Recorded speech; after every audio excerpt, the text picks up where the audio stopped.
two fires within hours of each other.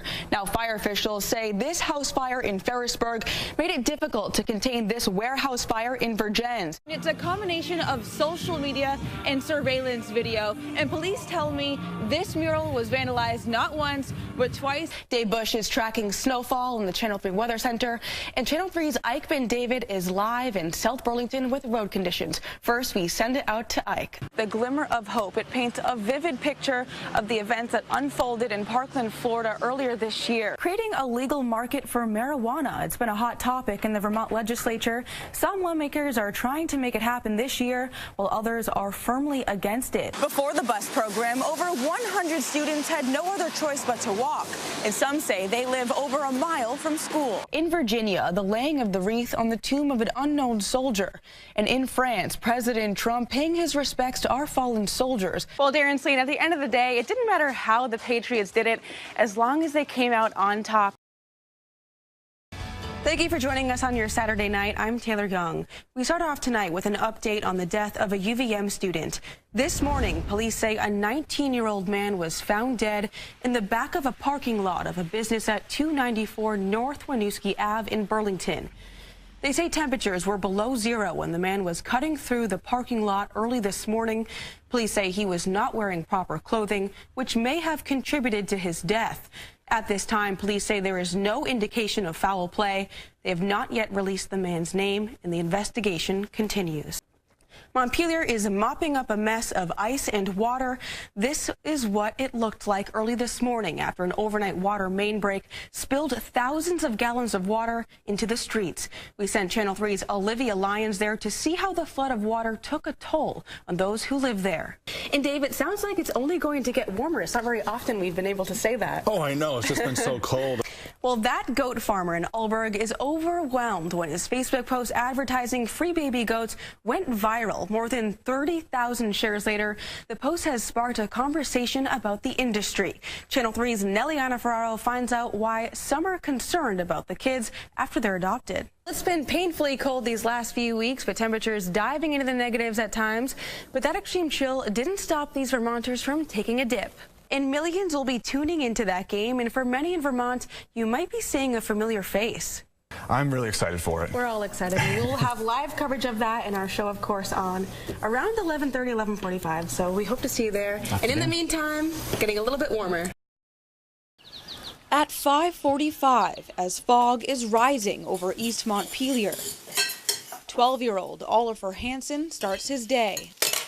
Make my lunch, make my breakfast. But some mornings, the 8th grader says it can be difficult to wake up. There's definitely days where it's like, okay, I don't hear anything. Lightning at 3-ish. On school nights, Amy LePage says her son is in bed with no distractions by 9:30. But that's not always when he falls asleep. It is hard for him to kind of like settle in. And doctors say that's normal. Even if they want to be asleep by 9 or 10, it's very difficult for them to do so. Dr. Jill Reinhardt says middle school students like Hansen need at least 10 hours of sleep a night. And when their biological clock keeps them up late, early mornings can have detrimental impacts on their health and ability to learn. A lot of people are just half awake sitting in the chairs. Teachers are noticing. And now the Washington Central Supervisory Union is considering moving its 8 o'clock start time later. Why do we have to try to cram the kids into this mold? And they don't react well to that.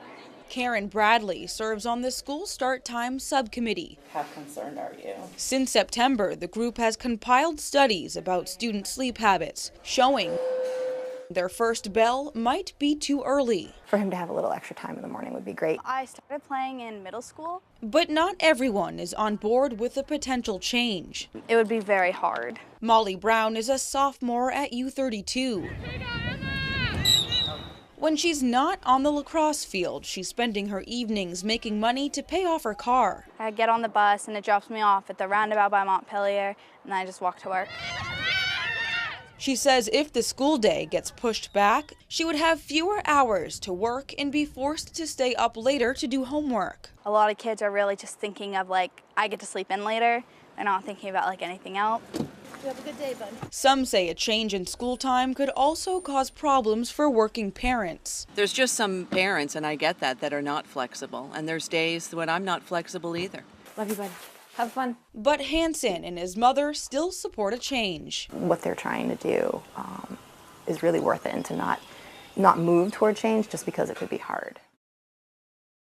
Stories. I was devastated. Of abuse. I was devastated that people would be harmed like that. 52 priests accused of sexually assaulting minors in Vermont. You can't do anything about those guys other than just to take them as far away from children as possible. Bishop Christopher Coyne says those decades-old allegations have had a lingering impact on the Catholic Church, tarnishing its reputation and resulting in fewer people filling pews across the state. Many as people are leaving, it's going to take us much longer to get them back or to rebuild. Now Bishop Coyne is traveling Vermont, hoping to regain trust from those losing faith in the diocese. By having a conversation with people, when someone says, I'm concerned that my grandchildren aren't safe at the church, I can say to them, look, the church right now is probably one of the safest organizations for families and children that you're going to find in the United States. Taking a look back over the years, scandal after scandal.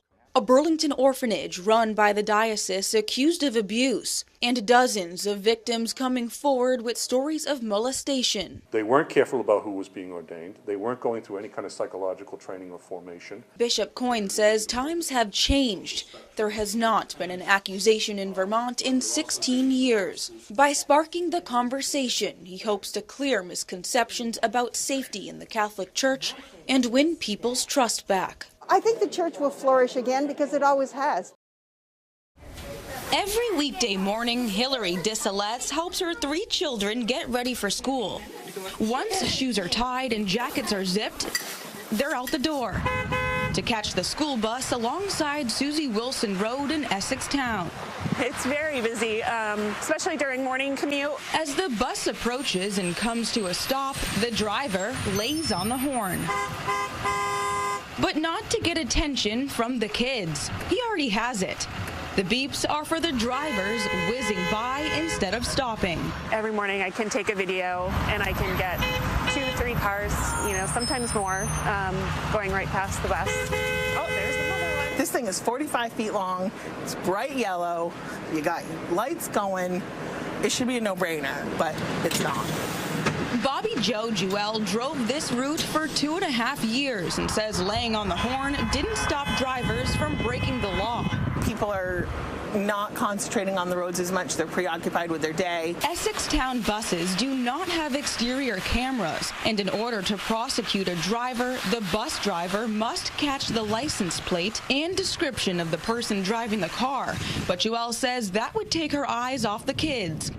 Both Jewell and Disselets hope law enforcement either bumps up patrols or increases the $275 fine. And let's get it done before a person loses a child.